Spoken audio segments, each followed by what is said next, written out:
Macca's Guides.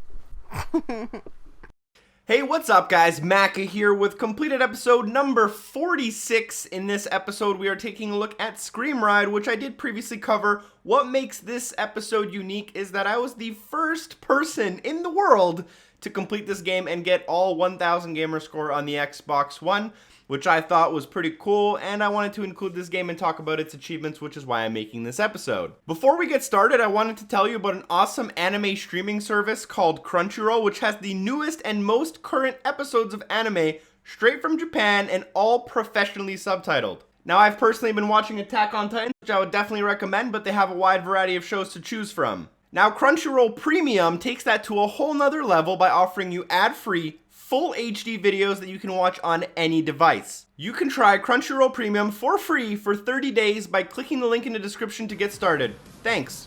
Welcome to completed episode number 46. If you're interested in catching up with previous episodes, as always, I've included a link in the description to watch the first 45 episodes, and those that are completely new. In this series, I take a few minutes to talk about a game that I recently completed, talk about its achievements and trophies, the difficulty of them, and other things that I thought about the game.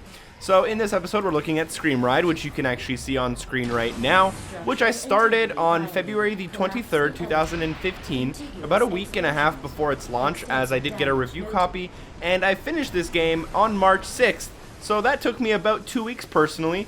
The actual amount of time that I personally played was about 41 hours to complete this game, and it's going to take the average person between 30 and 40 hours, depending on a lot of factors. Now, because I was playing a lot before launch, I did have to figure some stuff out for myself, and a lot of stuff was a little harder than I expected it, which is why it took me upwards of 40 hours personally.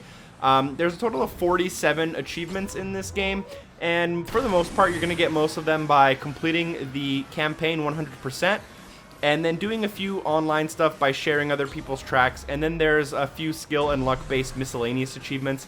What you see me getting on screen is the last achievement that I needed, called All Day Day, for getting 100% completion on all campaign levels.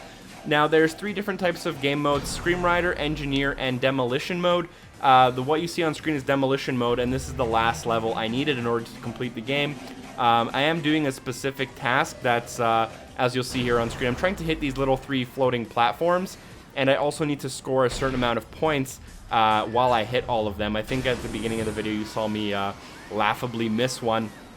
So what you'll need to do for all the objectives and the bonus objectives here is you need to get a certain score in order to get 5 stars, and then to get the 6th star you'll need to complete all the bonus objectives. So that's how you can get 100% on all the levels.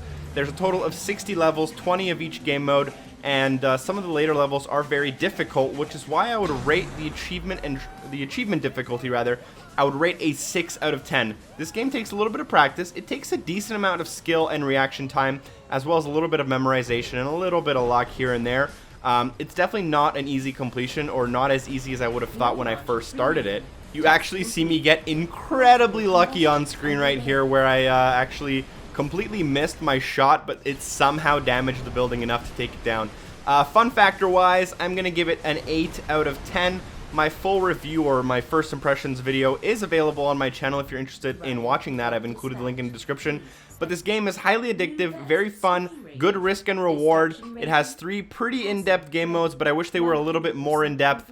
And for the value, I think it's actually a pretty good game, and it comes in at a decent price. And I would actually recommend those players that might be interested in it to take a look at it. Like I said, very fun, very addictive. Reminded me a lot of Trials Fusion.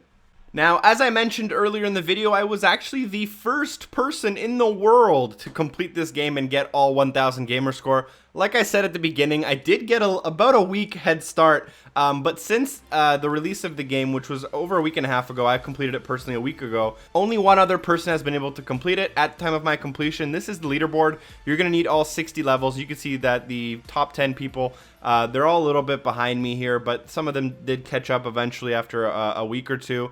I'm just going to browse through my achievements so that you guys can see the dates as always. As always, I have included a link to the xboxachievements.com guide that someone is working on their forum. It's not fully complete, but it is available. And I've also included a link to the True Achievements game page where you can take a look at some of the stuff there. Hopefully you guys did enjoy this video and you did find it entertaining, useful, or whatever it is. Please like it if you did. You can share it with your friends or whatever you kids do with internet videos nowadays. Feel free to subscribe for more content in the future, and hopefully I will see you there. Peace!